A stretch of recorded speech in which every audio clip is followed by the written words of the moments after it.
अजित पवार यांच्या अंत्यसंस्कारावेळी काटेवाडीत अत्यंत भावनिक वातावरण पाहायला मिळाले. दादांना राखी बांधायला मिळाली नाही असं म्हणत नातेवाईकांनीही टाहो फोडला. उपस्थितांच्या डोळ्यात अश्रू तरळले.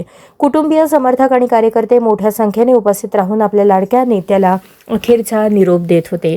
राजकीय आयुष्यात ठसा उमटवणाऱ्या दादांच्या जाण्याने कुटुंबावर आणि कार्यकर्त्यांवर दुःखाचा डोंगर कोसळला आहे. श्रद्धांजली वाहताना अनेकांनी त्यांच्या आठवणी सांगत भावनिक क्षण अनुभवले. राखी घेऊन आली, राखी दादांना बांधायला भेटली नाही आजपर्यंत, म्हणून मी राखी घेऊन आलेले. दादा कुवार झाला. दादा आमच्या सगळ्या बहिणींसाठी तुम्ही